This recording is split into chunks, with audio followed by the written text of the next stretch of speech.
Time now 5:40 in the news right now. Foster care. It is Foster Care Awareness Month in May after the governor declared it. In Shelby County, though, there are 1,200 kids in the foster care system. There is a serious need for more people to step up and help. Lakita Johnson spoke with a mother of 3 who adopted her youngest child after fostering him for 3 years. Lakita, what did she have to say?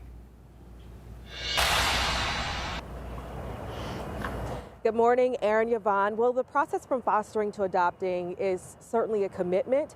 And this mother whom I spoke with, she and her husband actually fostered 2 kids who the state was able to reconnect back with their biological family, so they didn't need to be adopted. And the whole thing here is that especially when a child is in a foster care system, the whole goal is not to adopt. It's always going to be to reconnect them back with their first families.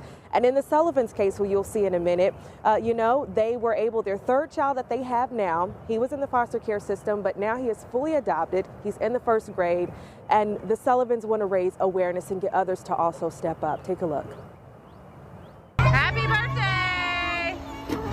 John Michael is a really energetic, really curious, fun little guy, and we have had the privilege of parenting him since he was a baby. Ahoy the ship, buddy!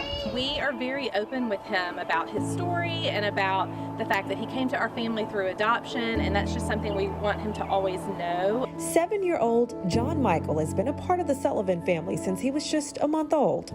As I have started to learn about foster care and adoption, I've learned that it's really important for people to be able to piece together their story at whatever is age appropriate for them to understand. Amy and her husband Eric adopted John Michael at the age of 3 after it became apparent that early on he was not going to be reunited with his birth family. They're always trying to reunify, always trying to find family members, always trying to reach out and find anybody in the child's family that they can, and when that's not possible, they start the process of terminating the parental rights so that the child is available for adoption. The Sullivans became open to the idea of adoption after miscarrying a baby and experiencing other challenges in life. But research made the Sullivans realize just how high the need was in Shelby County. So they explored different options. People that we knew in our church, they had been foster parents. And then also I was visiting a community in Memphis where there were a lot of children that were living in less than ideal situations. And so it just became really apparent that there were kids right here in Memphis that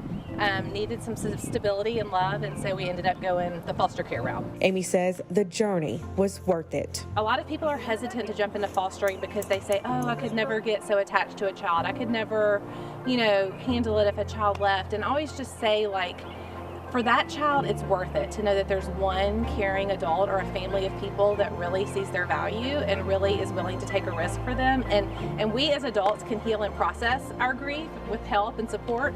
In children, a lot of times, if they just have one, relationship with somebody that they know loves and cares about them, that can change the trajectory of their life.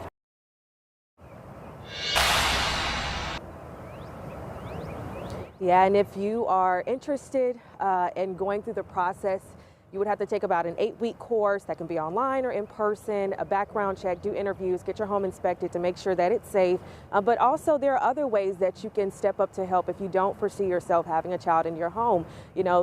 Somebody's always needed to run errands, babysit, do laundry. There's just so many things that you can do to get involved. So you can visit our website for more details on the whole process. But for now, in downtown Memphis, I'm Lakita Johnson. Back to you.